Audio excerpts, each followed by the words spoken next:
నమస్తే ఓం గం గణపతయే నమః స్వర్ణలక్ష్మి నమస్తే అస్తు పరబ్రహ్మ స్వరూపిణి రాజ్యం దేహి ధనం దేహి సర్వకామాంచ దేహి మే.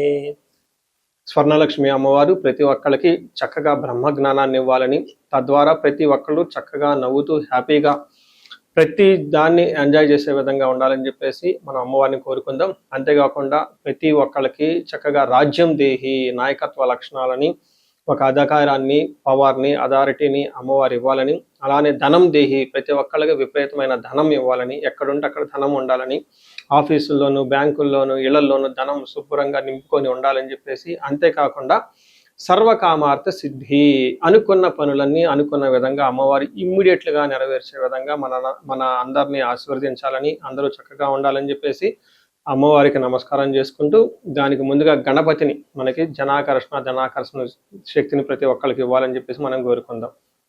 ఈరోజు టాపిక్ మనం చూసుకుంటే, గురువు మారుతూ ఉన్నారు. ఎప్పుడు మారుతూ ఉన్నారు? జూన్ 2వ తారీఖున గురువు మారుతూ ఉన్నారు. అయితే ఏంటి, నాకు లాభం ఏంటి, గురువు మారితే ఏంటి, దానివల్ల నేను నాకు అసలు ఏంటి అని మనం ప్రతి ఒక్కళ్ళు ఆలోచించుకుంటూ ఉంటాం.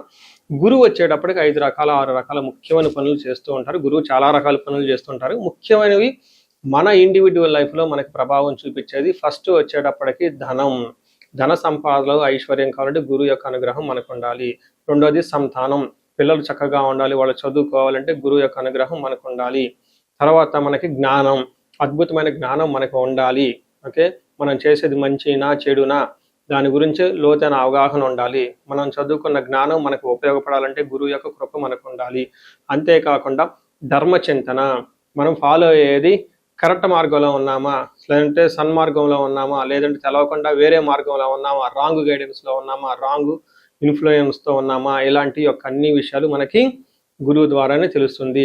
ధర్మచింతన అంటారు. అంతేకాకుండా దైవభక్తి, టీచింగ్, ఇలా రకరకాల విషయాల్లో బంగారం, జ్యువెలరీ మనకి ఎలా ఉంటుంది ఏంటి, ఇలా ముఖ్యమైన యొక్క అంశాలు ప్రతి ఒక్కళ్ళ జీవితంలో గురువు మారటం ద్వారా మనకు ప్రభావితం చేయబోతుంటుంది.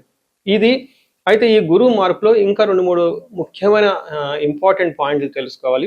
ఫస్ట్, గురువు మిథున రాశిలో నుంచి కర్కాటక రాశిలోకి మారుతూ ఉన్నారు. ప్రతి సంవత్సరం గురువు ఒక్క రాశిలో తిరుగుతూ ఉంటారు, సంచారం చేస్తూ ఉంటారు. మిథున రాశి సక్సెస్ఫుల్గా 1 year అంతా కంప్లీట్ చేసుకొని ఇప్పుడు వాళ్ళు కర్కాటక రాశిలోకి వెళ్తున్నారు. అయితే కర్కాటక రాశిలోకి 12 సంవత్సరాల తర్వాత వచ్చి ఉన్నారు కాబట్టి ఈ యొక్క కర్కాటక రాశిలో గురు సంచారం చాలా ముఖ్యమైనది. ఎందుకంటే కర్కాటక రాశిలో గురువు ఉచ్చ స్థానంలో ఉన్నారు. మంచి చక్కగా ఈ సంవత్సరం అంతా పిల్లలు ఎవరు పుట్టినా కానీ వాళ్ళకి గురువు జాతకంలో వచ్చే స్థానంలో ఉండి మంచి యోగ్యతను ఇస్తూ ఉంటారని మనం చెప్పుకోవచ్చు. సో ఈ యొక్క ఉచ్చ స్థానంలో ఉన్న గురువు సంపూర్ణమైన ఫలితాన్ని, చక్కటి ఫలితాన్ని ప్రతి ఒక్కరికి ఇస్తూ ఉంటారు. అయితే వాళ్ళ యొక్క ప్రభావం 12 మనుషుల మీద ఉంటుంది. ఈ మనుషులందరూ 12 రకాల రాశులుగా విభజించడం జరిగింది. కొన్ని రాశులకి, చాలా వరకు రాశులకి అనుకూలంగాను, కొన్ని రాశులకు ప్రతికూలంగాను, కొన్ని రాశులకి సామాన్యంగాను ఉండే అవకాశం ఉంటుంది.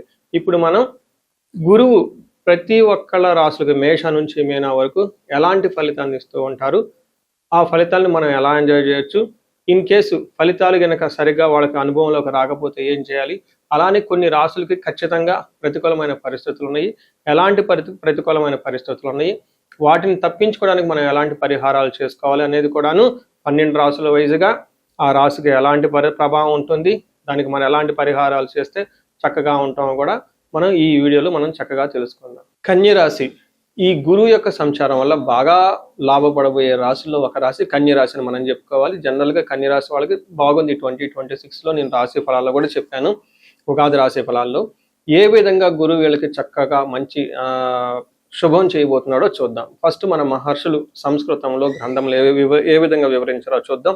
యశో వృద్ధి, బలం, తేజం, సర్వత్ర విజయం, సుఖం, శత్రునాశాంతః, మంత్ర సిద్ధి, ఏకాదశి గతో గురువు గనక 11వ స్థానంలో ఉంటే అత్యంత అద్భుతమైన ఫలితాలు ఉంటాయి. ఏంటది? యశో వృద్ధి, మీకు కీర్తి ప్రతిష్టలు చాలా బాగుంటాయి. రెండవది బలం, శారీరకంగా చాలా బలంగా ఉంటారు. తేజస్సు, మీ ముఖం చాలా కాంతివంతంగా కలకలలాడుతూ ఉంటుంది. సర్వత్ర విజయం, మీరు పట్టుకున్న బంగారం ప్రతిదీ మీకు కలిసి వస్తుంది. ఎంత మంచి టైం మీకు మళ్ళీ కన్యరాశి వాళ్ళకి 12 సంవత్సరాల తర్వాత వస్తుందని గుర్తుపెట్టుకోండి. తర్వాత విజయం, ఏది పట్టుకున్నా మీ సక్సెస్ వస్తుంది. నెక్స్ట్ చూడండి, మా ఫింగర్స్ ఇలా పెరిగిపోతుంది అనమాట. సుఖంగా ఉంటారు. చూడండి, శత్రునాశ, మీకు శత్రువులు అనేవాళ్ళు ఉండరు. శత్రువులు మిమ్మల్ని చూసిన అంటే అలా వెళ్ళిపోతూ ఉంటారు ఇంకంతే. అంతేకాకుండా మంత్రసిద్ధి నాకు బాగా నచ్చింది.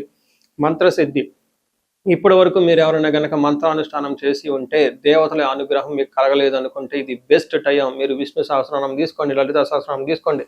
శ్రీ విద్యలో చాలా మంది చేస్తూ ఉన్నారండి. ఈ మధ్య పాపులర్ కూడా అయిపోయింది శ్రీ విద్య గురించి. ప్రతి ఒక్కరు చాలా మంది మేము ఈ దశలో ఉన్నాం, ఈ దశలో ఉన్నాం, పంచాదశి షోడశి రకరకాల మంత్రాలన్నీ మేము తీసుకున్నామని చేస్తున్నారు. ఇలాంటి వాళ్ళకి మంత్రసిద్ధి వస్తుంది. లక్ష్మీనరసింహ స్వామి ఎనీ మంత్రం మీరు తీసుకోండి, ప్రాక్టీస్ చేయండి. గాయత్రి మంత్రం, ఇలా మంత్రసిద్ధి మీకు ఏదైనా కనుక చేస్తే మంత్రసిద్ధి వస్తుంది. చూసారు కదా, ఒక్క గురువు వల్ల మీకు 8 రకాల లాభాలు అయితే రాబోతున్నాయి. ఇది బెస్ట్ టైం అని మీరు గమనించుకోవాలి. దీనితో పాటు మ్యారేజ్లకు అనుకూలంగా ఉంటుంది. అన్నాదమ్ముల మధ్య సమస్యలు ఉంటే సమస్యలన్నీ పోతాయి. పిల్లలు పుట్టే అవకాశం ఎక్కువగా ఉంటుంది. సో చూసారు కదండి, ఈ రాశి వాళ్ళకి గురువు ఎంత చక్కటి బెనిఫిట్లు అయితే మీకు ఉన్నాయని, ఈ టయాన్ని మీరు సద్వినియోగం చేసుకుంటే మీకు ఇంకా చాలా బాగుంటుంది. ముఖ్యంగా హైయర్ ఎడ్యుకేషన్లో ఉన్న వాళ్ళకి, ప్రమోషన్స్లో ఉన్న వాళ్ళకి, మేనేజ్మెంట్ పొజిషన్లో ఉన్న వాళ్ళకి, రాజకీయ నాయకులకి, తర్వాత ప్రజల మీద వాళ్ళ హితం కోరి వాళ్ళకి మంచి చేయాలి అని మీకు ఎవరికైనా ఒక సత్సంకల్పం ఉన్న వాళ్ళకి చాలా చక్కగా ఇది కలిసి వచ్చే టైం. అంతేకాకుండా ఎవరైనా ఆశ్రమాలు పెట్టుకోవాలి, హోమాలు చేయించుకోవాలి, యజ్ఞాలు చేయించుకోవాలి, వీళ్ళందరికీ చాలా కలిసి వస్తుంది. పిహెచ్డి చేయాలి, పీజీ చేయాలి, ఇలాంటి వాళ్ళకి చాలా బాగా కలిసి వస్తుంది. ఇంకా ఈ రాశిలో ఉన్న వాళ్ళకి డాక్టర్ అయ్యే అవకాశం చాలా ఎక్కువ మంది ఎవరైనా ట్రై చేస్తూ ఉంటే గురు బలం వల్ల చక్కగా డాక్టర్ అయ్యే అవకాశం కూడా చాలా ఎక్కువగా ఉంటుంది. సో చూశారు కదండి, 12 సంవత్సరాలకు మరలా వచ్చే అవకాశం మీకు ఇప్పుడు వచ్చింది. చక్కగా దీన్ని ప్రతి ఒక్కళ్ళు సద్వినియోగం చేసుకోవాలని కోరుకుంటున్నాను. ఇన్ కేసు మీరు ఇండివిజువల్ లైఫ్లో ఏదైనా ప్రాబ్లం అని మీకు అనిపిస్తే ఒకసారి ఖచ్చితంగా మీరు జాతకం చూపించుకోవటం అవసరం. జాతకాన్ని 2 సార్లు చూపించుకోవాలి. ఒకటి మనం అత్యంత అద్భుతంగా ఉన్నప్పుడు కూడా జాతకం చూపించుకోవాలి. అత్యంత కొంచెం ఇబ్బందుల్లో ఉన్నప్పుడు కూడా జాతకం చూపించుకోవడం చాలా అవసరం. మీకు అష్టైశ్వర్యాలు కలగాలని చెప్పేసి నేను కోరుకుంటున్నాను. నమస్తే. సో చూశారు కదా, గురువు ఈ రాశి వాళ్ళకి ఎలాంటి అనుకూల ప్రతికూలాలు తీసుకుని వస్తున్నారు, ఫలితాలు తీసుకుని వస్తున్నారు, అనుభవంలోకి రాబోతున్నాయో ఈ జూన్ నుంచి 2027 జూన్ వరకు, 2026 జూన్ నుంచి 2027 జూన్ వరకు ఎలాంటి ఫలితాలు ఉన్నారో మనం తెలుసుకుందాం. అయితే గురువు యొక్క అనుకూల ప్రభావం మన మీద ఉండటానికి మనం కొన్ని రకాల పరిహారాలను ఖచ్చితంగా చేసుకోవాల్సి ఉంటుంది. ఒకటి, గురువుకి సంపూర్ణ శాంతి పూజలు చేసుకోవాలి. సంపూర్ణ శాంతి పూజలు అంటే ఏంటి, చాలా మందికి అవగాహన ఉండదు. గురు గ్రహానికి మన శాస్త్రాల్లో, గ్రంథాల్లో ఏదైనా గనక ఒక గ్రహం మనకి సరిగా అనుకూలించకపోతే ఆ యొక్క గ్రహం యొక్క మనం ప్రతికూల పరిస్థితుల నుంచి అనుకూలంగా మార్చుకునే ప్రక్రియ ఉంటుంది. దీనికి పరిహారాలు అంటారు. మనకి శాస్త్రాలు ఏ విధంగా చెప్పారంటే, గురువుకి జప సంఖ్య 16,000 సార్లు చేయాల్సి ఉంటుంది. అది దేవత, ప్రత్యతి దేవత ఇంకొక 3,000 2,000 సార్లు చేయాల్సి ఉంటుంది. గురుగ్రహానికి ఇటు అటుగా ఒక 20,000 సార్లు జపం చేయాల్సి ఉంటుంది. అలానే గురుగ్రహానికి తర్పణం చేయాల్సి ఉంటుంది, గురుగ్రహానికి దానం చేయవలసి ఉంటుంది, గురుగ్రహానికి హోమం చేయవలసి ఉంటుంది. ఇలా ఈ 4 రకాల ప్రక్రియలను ఎవరైతే చేస్తారో గురుగ్రహ సంపూర్ణ శాంతి పూజలు అంటారు.